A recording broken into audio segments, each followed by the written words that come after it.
бош хати ҳамаша қишру мекунаву рӯзи дигам як пеши устозаш мега ҳазрат ҳамин китоб дар дастум ғалти даст ҳамина як дига ҳамин масал баъзи масалҳо навиштаги оё ё ҳақиқат дошта бошад надошта бошад мегира авзои аяла хунда истай мошоалло мош ҳар вақт мега ҳар масъалаеро мебина як қад аҷош мепара мошоалло ин мега намедонам ин ки бошад бисёр шахсияти бузургаи ин хеле ин масъалаҳоро ҳал кардааст ки ҳақиқатан табиб будааст баъд ҳазрат мега ки ҳами имом язам абу ҳанифа як чанд масъалаҳои ҷузъиша ман навишту барои тироғ кардам чизе ки дар ёдам аст дар зеҳнам ҳазрат қавли ҳар каса гӯш накард ҳамин муонидо мақсад ки ҳасудо дар ҷомеа хеле зиёд ҳастанд ин ҳазрат чӣ ҷои сухани пайғамбар саллаллоҳу алайҳи васаллам қавли саҳобаи пайғамбара аз ҳама боло медонист агар ҳам як ҷо як ривояте аз саҳоба медид ҳатто ҳадиси заиф агар медид раъи худша тарк мекард ба ҳама амал мекард ин мақсад дар ҳаққаш туҳмат ҳамин туҳматҳои зиёд мекарданд хона сохту ҳамон вақташда аз бас ки ҳазрат одами бузург буд илми зур дошт худои таоло давлату неъматаш дода буд корхонаҳои калон дошт охи корхонаҳои калон ин хазбофӣ доштааст ин хазаш ҳамин матои ай ҳама пеши ҳамон аср буд кимхоб подшоҳову раисову одамои бадавлатиро харидорӣ мекарданд ин ҳазрат як корхонаи истеҳсолӣ дошт садҳо дукон садҳо фурӯшанда молаш дар музораба беҳад мақсад худои таоло дода будаш барои ҳамин дига ҳамин одамеро ки худои таоло дода бошад моли ҳалолу бо хосатан ки моли ҳалола дар роҳи худо сарф кунад илмаш дода бошад ки дар роҳи худо сарфш кунад бихоҳӣ нахоҳӣ дар ҳама аср ҳамин худфаҳмову бадбахтову ҳасудое ҳастанд ки мақсадам тари таъна мезананд ҳазрат дар мадинаи мунаввара меояд ҳалқаи дарсии муҳаммади боқир фарзанди имом зайналобидин ман мега ту кӣ мега ман абу ҳанифа акнига када ҳамин қадар аллакай бадгӯие кардагиам ки гӯҳ ҳамун абу ҳанифае ки раъи худша бар қавли ҷадди мо тарҷиҳ метавад ҷадди мо гуфта расули худо саллаллоҳу алайҳи ва саллам дар назар дорад ва гуфт ки ҷонум фидои ҷаддату ҷонум фидои худат ҳазрат ҷон гуфт шумо шахси олиме ина ҳалқаи дарсӣ доред шумо бигӯед ки мард қавитар аст ё зан гуфт мард гуфт агар ба шарте ки ман ба қавли ҷадди ту фатво намедодам ба раъи худам амал мекардам ба ақли худам мероси зана дар тақсими мерос ду баробари ҳаққи мард мекардам мо мегем ки мард ду баробари зан ҳақ дорад дар тақсими мерос о барои зан мушти парайку ай моли падараш агар ақлан бигири зиёдтар бираса дар зиндагиш мақсад ки хеле кӯмакш мешавад гӯҳ ҳазрат пешоб наҷистар аст ё ки оби манӣ гуфт албатта баул пешоб ҳақиқатан пешоб ай оби манира наҷистарай оби манӣ агар хушк шавад ба фарки ёбис тоза мешавад ин ҳамин ранге ки лои дар бадана тар шидагия дар либосу тагар ҳамун манӣ бошад ин ҳамин такиш тоза мешавад не ки агар пешоб бошад то 3 бор нашӯиш ҳар бор агар наҷафӣ тоза намешавад бешушта пешоб наҷистарай ӯ агар ман ба ақл раъи худам ки фатво медодам шахсеро ки пешоб мекунад ҳамонро мефармидам ғусл кунад на одамеро ки эҳтиломӣ шидааст ҳазрат гуфт намоз қавитар аст ё рӯза гуфт намоз бузургтарин ибодати парвардигор намозай ку ӯ агар ман ба раъи худам ки фатво медодам занҳоро дар ҳолати ҳайз амр мекардам ки намозҳои таркшидашуна қазоӣ бихонанд на рӯзуҳошуна барои намоз қавитарай ку ҳамун фатво ҳамин аст ки зан дар ҳолати ҳайз агар намозош ки фавт шида боша халос ба ҳамин соқит мешаванд аммо агар дар рамазон шида боша рӯзҳоеро ки хӯрда ай сари нав қазоша медорад ва мегӯяд муҳаммади боқир ай пешониш буса кард гуфт лаънат бар ҳасудо нисбати худат гуфт қавлои дигарро гуфта буданд ин ҳазрат дар тӯли ҳаёт 55 бор дар ҳамин мавсими ҳаҷ ширкат кардагиай ҳар боре ки меомадааст макка ба зиёрати равза меомад мадинаву ҳамин бузургоро аялав зиёрат мекард марди худо ира бибинед ҳар кадомеша дастовез мебурдаст одами бадавлат буд бо вуҷуди ҳамин ин қадар кинаш мезананд ин қадар маломат мекунанд ин қадар суханҳои қабиҳ атрофаш гап мезананд همین بدگوی پلید تو حاضر همین کار هسته رو در عصر 21 اما الحمدلله اکه این اسلام یوخی بودمای حقو و حقجو زیادن در وصف امام اعظم ابو حنیفه علمای 4 مذهب اهل سنت و جماعت خدا شکر کتاب ها نوشته گرد در مناقب باشه با از همه معروف ترین و معتبر ترین کتاب های مناقب افتوبیوگرافی امام اعظم ابو حنیفه را با همین شافعی مذهب ها نوشته گرد خیرات الحسان فی مناقب نعمان ابن حجر هیثمی تبییض الصحیفه فی مناقب ابی حنیفه جلال الدین سیوطی حتی همین شیخ وهبه سلیمان در مناقب امام اعظم ابو حنیفه در عصر 20 نوشته است یک عالم ازهر همین هم شافعی مذهبه شخصیتی حقیقتا بزرگ خدمت کرده در شریعت غرای محمدی که هست الحمدلله رب العالمین تیری دشمن همیشه خاک میخوره امروز هم میبینی پیروای مذهبش از همه در دنیا زیادترک هستند حضرت جان ما دعا میکنیم حدیث موضوع همین مسئله های حدیث های موضوع را بسیار احتیاط کنیم ولی همین حدیث های متواتر هستند حدیث متواتر حدیثی را میگن که همین اکه سبکترین شا بگیریم در هر طبقه رواد نه کمتر از 10 راوی روایتش کرده باشه اکه این در اون زمان صحابت نه کمتر از 10 صحابی باشه بعد این طبقه های تابعین تبع تابعین دیگرش ده با زیاد شدن میگیره که حدیث متواتر معنوی بسیار است نکی لفظیش بسیار کم است حتی همین ابوالفرج ابن الجوزی ادعا کرده است میگه که حدیث متواتر لفظی صحیح یک طبقه الا من کذب علی متعمدا فلیتبوأ مقعده من النار آگاه باشید کسی بر من دانسته دروغی را میبنده به دست خودش جایگاهش در دوزخ آماده کرده است آدمی که دیده و دانسته میدونه که همین روایت موضوع میگشت اگه عادتا فقها احتیاط قطعی فتوا میتن میگن این مرتکب گناه کبیره میشه این شخص دیگه شهادت در اسلام قبول نیست اما محدثا میگن که کافر میشه و از دایره اسلام خارج میشه و در دانسته و قصد نبوده ولی این مسئله چیزایی را که اصل ندارن لازم نیست گفتن حقیقتا همه مکتب کوفه را مکتب فقهای کوفه را سراج امت گفتن پیغمبر نگفته حضرت علی گفت اما با این شکلی که میگیم یعنی که در زمان عبدالله بن مسعود حضرت امام اعظم ابو حنیفه نبود وقت نبود وقتی حضرت علی میگه کوفه اومد دید که زیاده از 4000 عالم و متعلم در شهر کوفه در مدت چند سال عبدالله بن مسعود کوفه را که شهر نوبنیاد بود در زمان حضرت عمر ساخته شده با مرکز علم فرهنگ اسلامی حتی دنیوی تبدیل داد همین دید ذوقش کرد و گفت اصحاب ابن مسعود سروج هذه الامه شاگردای ابن مسعود چراغ‌های امتند اگه اصحاب ابن مسعود کیه علقمه و اسود همین مکتب فقهی امام اعظم ابو حنیفه با واسطه امام حماد و ابراهیم نخعی و علقمه به ابن مسعود میرسد همین را گرفتن متاسفانه بعضی متاسفای خودمان اگه شاید به خاطر با بزرگی حضرت باشه گفتن ده که میگم که حضرت احتیاج به امتری روایت موضوع نداره همین که درجه و منزلت داره میگن حضرت پیامبر صلی الله علیه و سلم حضرت انس خدمت را با حضرت امام امام ده کامیاب این روایت موضوع است همین را گفته است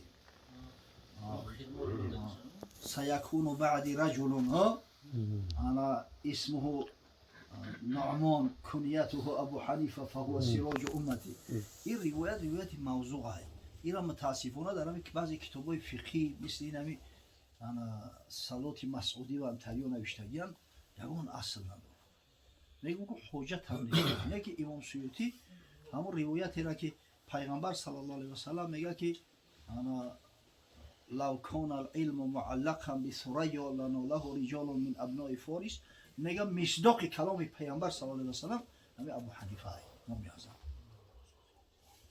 البته که حضرت صلی الله علیه و سلم سلمان نشون داد نه که حضرت صلی الله علیه و سلم شماره جمع قطعی گفت رجال انا میگم مصداق تصدیق کلام پیامبر صلی الله علیه و سلم همین امام اعظم ابو حنیفه است که حقیقتا عالم و به علمش پر کرد بابایشون ما طرف خوبالی سفر داریم حضرت جان برو حوض کنم همین مدرک‌های شریعت پروردگار دائم برپا کنم آمین آمین جمله بندش با نور ایمان و خوش بخیر ایمان بس خوش آمدید ما و شما در یه محفل سنتی اشتراک داریم. اصلا محفل ولیمه توی ازدواج فرزند این محفل سنتی است.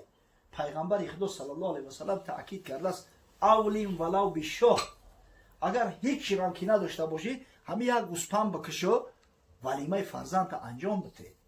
الحمدلله اهل این خاندان امروز به سنت دستور پیامبر صلی الله علیه و سلم این محفل معرکه را برگزار کرده است. خوشا به حال شد، خداوند برکت شد پروردگار خواهرچه ما را بخت اقبال بده. اگر سنت پیامبر صلی الله علیه و سلم این است که وقتی که فرزند گسل میکنیم نصیحتش کنیم، حتما نصیحت کنیم بچه‌ها. باور کنید همین وقتای اخیر مردم دیگه همین محفل نکاح میشه و وقتی ازدواج فرزندان میشه در تشویش تردد میغلطن. همین پرابلم ها زمان پیش اندک بود، بسیار کم بود، ولی به حد زیاد شده است. اکثر زندگی ها را میبینه که هم در سال اول علاقه پوش میکنه. علتش چیه؟ متاسفانه از همین سنت پیامبر صلی الله علیه و سلم دور ماندن این امت، متاسفانه از پند نصیحت غافل فارغ ماندن پسرها و دخترها است. نمیدونن حق حقوقی را که خداوند در ذمه شو گذاشته است، حق حقوقی را که پیغمبر بیان کرده است متاسفانه رعایت نمیکنه، در حق همدیگر ظلم میکنه. اگر به خدا قسم به سنت پیامبر صلی الله علیه و سلم همین جوان و دختر زندگی کنند یقین است که انشالله زندگیشو زندگی شیرین و گوارا میگذره. یقین است که انشالله خدای تعالی فرزندای خوب و صالح براشون نصیب و روزی میگردونه. سبحان الله. مردی بود با نام معاویه ابن حیده قشیری نزد پیغمبر خدا صلی الله علیه و سلم اومد، گفت یا رسول الله ما تقول فی نسائنا، ای حبیبی الله گفت در حق همین زنهای ما چی میگوی؟ اگه این معاویه تازه مسلمان بود، نو اسلام قبول کرده است. در زمان جاهلیت این زن اصلا یک کالا بود، یک تور بود، هیچ قدر نداشت، هیچ حق نداشت. گفت همین زنکو یکون حق دارن در ذمه ما؟ حضرت گفت بله، اطعموهن مما تاکلون، چیزی که میخوره برای زن و برای خانواده‌تون هم آماده میکنه. و اکسوهن مما تکتسون، خودت میخوای لباسی تازه و آزاده داشته باشی، برای خانواده‌ت هم لباسی تازه و آزاده و سنتی باید که آماده کنی. ولا تضربوهن، زنها را لتکوب نکنی، ولا تقبحوهن، زنها را دشنام و حقارت نتین. فإن خفتم نشوزهن فاهجروهن فی المضاجع، اگر مبادا خوف بوده که همین زنها گپگردانی میکنه گوش نمیکنه، برای شما رخصت میتونه که یک چند روز همین هم با شاری ها میگن که زیادی بد نشوه، 3 روز زیاد نشوه، جوگه خودتونه جوگه خوشه ترک کنی، میتونه که دورتر بستی. سبحان الله. اینا ببینه اصلا نگفت است که بزنه شو، نگفت است دشت و حقارت کنی، برعکس من کرده است امت را. و مردینه یکی زنک حقارت نکرد، زنک جرأت میکنه که حقارتش کنه. یک کس میگه که دوملا همین زنک میگه که در دهنت فلان، تو چیش میگوی؟ یوتری میگه اکو پروستاتک نمیخیزه بگه که در دهنت فلان، البته میگوی که پدرت فلان کرده. خیلی دختری بناموس باشه مجبوره یخی بگه که در دهنت فلان، چی بگه دیگه بیچاره؟ ای دعوتی کردن در کار نیست توی درجه را. با خدا در محفل شدگی من تری سواسید گفتم همین خیلی مردکم، تو مردکی او را زنکای. با خدا قسم زنوی هستن که قدر منزله شو ای هزار طوری مردک در پیش پروردگار بالاتر هستن. پیش خدای تعالی قیمت داره و قدر داره.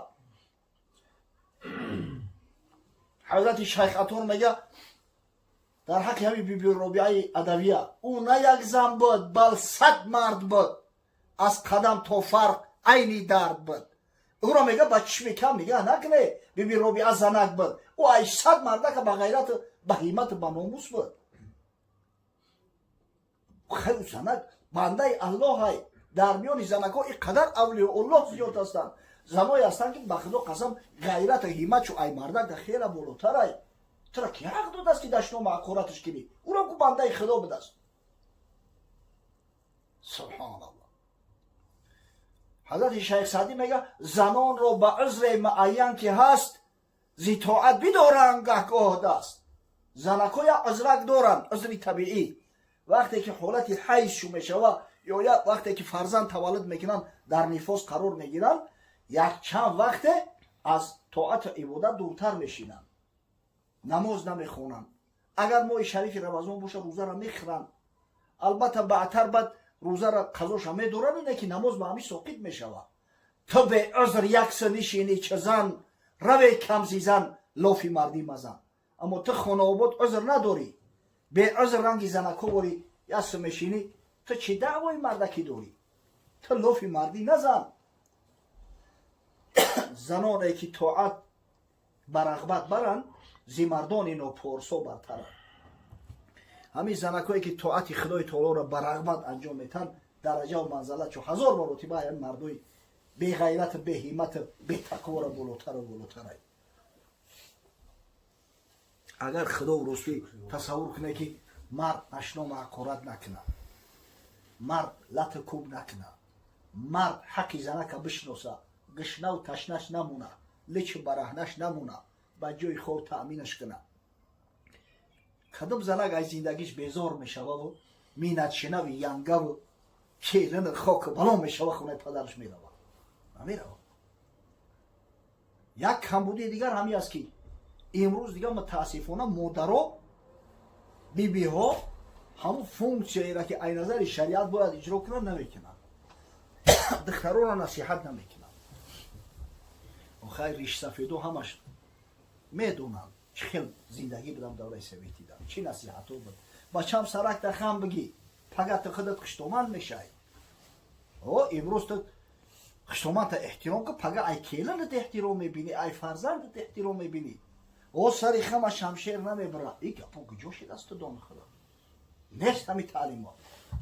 بچم شوهر وقتی دختر که شوهر کرد حقی شوهر از حقی پدر و مادرش بالا میشوه. تا زمانی که شوهری مسلمان اعتراض ریزو نشوه خدا اعتراضی نمیشوه. تو دان خدا همین نصیحت ها کجاشی دست. اگر باشه باور کنه اینقدر خانه ویرانی و اینقدر بی سر و سامانی نمیشوه دیگه در جامعه. افسوس که به دست خود میکنیم همی کارو را. انمی زندگی کردن طبق سنت پیغمبر صلی الله علیه و سلم یکی از عنصراش همیه و عمل فی سنه. کسی که به سنت عمل میکنه، خوب در زندگیش در معاشرت مناسبت با زوجش باشه و با حق همسایه باشه، خوب به مردم دیگر باشه، انشالله وعده پیغمبر محبوب صلی الله علیه و سلم این شخص جنتیه. و نهایت سوم درجه را حضرت بیان کرده است و امین الناس بوایق، یعنی کسی که ظالم نیست، کسی که مردم از ظلم و جوری اون ناله نمیکنن، از دستش فیغا نمیکشن. الله اکبر. افسوس صد افسوس که دیگه او زمانه گذشت که همسایه نزدیک خیش تباری دور ده بهتره میگفتن. دیگه همسایه با همسایه سگ پشک. با دورهای پیش اونم دورهای شوروی ده هم قانون سخت بود، بسیاری همی رزبارو را خچو حل میکردن، حوزی اندک کرده در سود پروکراتورا مراجعت میکنن، کشکش سودی و پروکراتورا. آخی با همسایه بعدم با ممکن که با آشتی کنی، نه که دیگه او معامله و او محبت پیشینه را برقرار کردن نمیشوه. چون رشته گس است میتوان بست، لیکن به میان گره بماند. رشته کندگی را ایسر بو میگیری حفظ میکنی، نه که هم هر وقتی که دست آوردی هم گریهک دتای چلیکت میویا. هی امی خونه آباد یا وقت دیل ما اوزار داده بود، دیل ما اوزار داده بود همون خیلی اوگی. و خدا قسم همین روز یک از زنگ زد، یک آدم خوب گفت هم دو درچه بیاده سخنی قبیح هم گفت، سخنای بیزیب هم گفت، من در حقش خدمت کردم گفت، هم دو در گفت سخنای قبیح گفت. خیلی که امروز شاید پشیمون هم شیده باشه دیگه، میویا خونه میویا مقصد که قطیش سلام علیک هستیم معامله دارم، نه که همین دیلم سیاه همون آدم قطعی نمیخواهم در یه جا بشینم، میل محبت ندارم به همون آدم. اینا بی همون چیزا میمونه آخی. زخم شمشیر میره، زخم زبون میمونه. ولی سعی کردن در که مردم آزار نباشن. مردی هست که حق همسایه ها از او امین باشن. المسلم من سلم المسلمون من لسانه و یده. مسلمان حقیقی شخصی را میگن که دیگر مسلمان ها از دست زبان او آزار نبینن.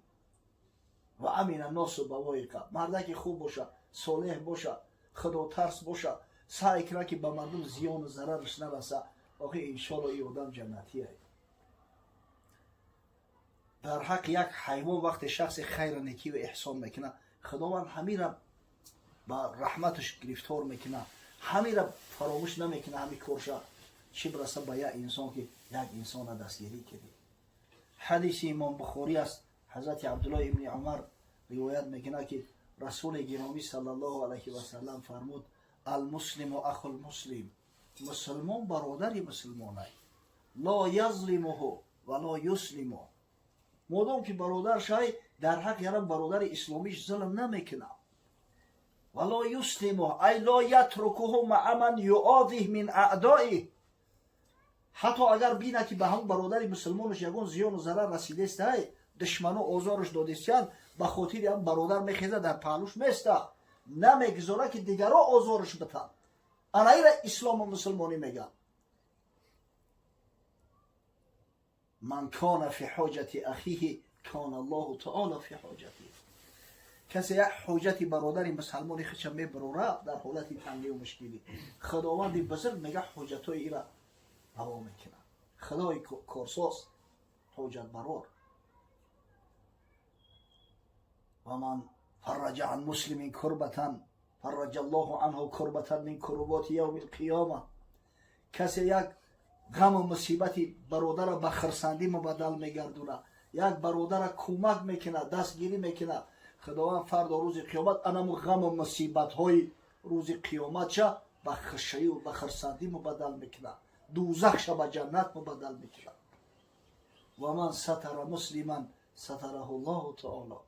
کسی یک مسلمان را ستر میکنه، شاید جستجوش میکنن، پنهانش میکنن، عیبکاش آشکار نمیکنه، خدای تعالی میگه فردا روز قیامت گناههای بنده را ستر میکنه. الله اکبر. این بچه همین رسوگی و روسیاییش دست که همسایه ای همسایه میترسه که این خونه سوخته بزای، ملا ای ملا میترسه که این خونه سوخته بزای، حاجی ای حاجی میترسه که این خونه سوخته بزای. دیگه اعتماد نمونده است، باوری نمونده است. و همین جور و ظلم نیست. ای چیه خشو به حال کسی که در وقت زنده بودنش هم کسی را در پیشش گفتی بگه خدا نگهبانش باشه، مردی خدا ای، مردی مسلمان ای. ولی هم بهادر یک عجیب سخنی گفت مسلمانم، همه آدم مسلمان بود. خیلی گفت به خدا قسم، یعنی آدمی با انصاف بود، آدمی خدا ترس بود، آدمی بود که حق دیگران را چشم علا نمیکرد، آدمی بود که سعی میکرد ظلم زیانش به دیگران نرسه. و بعد اگر مرده باشرم میگن خدا رحمتش کنه که هم مردک بود. حقیقتا دیگید بدست مردک بدست. اما کسی هر صفاتو را داشته باشه، بشارت پیامبر صلی الله علیه و سلم است، داخل جنت میگرد. سبحان الله. ببینید حضرت رسول الله صلی الله علیه و سلم پیغمبر خدا، جامعه علوم ظاهر و باطن. وقتی صحابی گفت که یا رسول الله این هذا اليوم فی الناس لکثیر، این کار مشکل نبوده است، همه این کار میتونن، امروز در بین جامعه زیاد این کار دیده میشود. حضرت گفت فسیکون فی قرون بعدی، این در قرن عصرهای بعدی من میشود. شاید همین قرن عصرهای ما را در نظر داشته باشد. اما که بیاییم سعی کنیم که طرز ما زندگی و رفتار داشته باشیم که رسول خدا صلی الله علیه و سلم از ما خوشنود بگردد، طرز زندگی و رفتار داشته باشیم که انشاءالله طبق بشارت پیامبر صلی الله علیه و سلم فردا روز قیامت خداوند متعال با وجود آنکه کمبودی و نقصان زیاد داریم داخل جنت ما بگرداند. پروردگار محفل خیر مبارک بگردان. واقعا امروز یک محفل سنتی برگزار شده است. پروردگار فرزند این خاندان بخت اقبال بده، بینش بین شوهرش، بین شوهر شوندش الفت و مودت محبت اسلامی را برقرار بساز. خداوند از دامانش فرزندای خوب صالح عالم قاری و محب به دنیا بیار. پروردگارا بلا و آفات و ویروسا را از ملک نازنین ما دور گردان. خداوند در این مساجد برای ما باز کن تا با جماعات در خانه های بزرگ نماز ادا کنیم تا برکت در ملک سرزمین ما زیاد شود. خداوند شرکت کنندگان این محفل خیر از جمیع بلا و گزند و حفظ کن. به همه خیر روزای سعادت و خوشبختی روزی توی ازدواج فرزنده و نبی و خوش برسان. ربنا آتینا فی الدنیا حسنه و فی الاخرة حسنه و قنا عذاب النار. آمین. از شفاعت آن حضرت صلی الله علیه و سلم برخوردار و بونصیب گردان. بعدا برسون به ارواح جمیع مؤمنین و مؤمنات، مسلمین و مسلمات، جمیع روح ارواحی که از صاحبای طعام، از شرکت کنندگان این محفل خیر امید دعا دارند. خاصتا به ارواح گذشته های بابای حاجی پروردگار رو رحمت و مغفرت شان کن. انشالله در عالم برزخ روحشان از اعمال نیکی فرزنده و نبیرها شاد و مسرور است. زیرا هر عملی که فرزند انسان میکند در عالم برزخ نزد خویش اقرباش اعلان میگردد. اگر عملی خیر و نیک باشد بسیار بالیده و بسیار خوشحال میشود. خدا کنه که همیشه ارواح گذشته هامو که امید دعا دارند از ما، از عملهای ما، از رفتار و کردار و زندگی ما، روحشان در عالم برزخ بالیده باشد. پروردگار و فیض برکات و خیرات و حسنات خویش را در این محفل، در این منزل، در این محله و دیار، در خاندان برادرای دست به دعا برداشتن نازل فرما. پروردگار ای خواهرچه ما را بخت اقبال بده. خداوند برکت در زندگیش عنایت فرما. فرزندای خوب و صالح و عالم قاری و محب از دامانش به دنیا بیار. پروردگار را امید به رحمت شفقتی تو داریم. توی های نکاحی را که الحمدلله مثل محفل امروزه ما به سنت دستور حبیب محمد صلی الله علیه و سلم برگزار میگردند، سبب ریشه‌کن شدن فسق و فساد و حرام و زنا در جامعه قرار ده. ربنا آتینا فی الدنیا حسنه و فی الاخرة حسنه و قنا عذاب النار. آمین یا رب العالمین.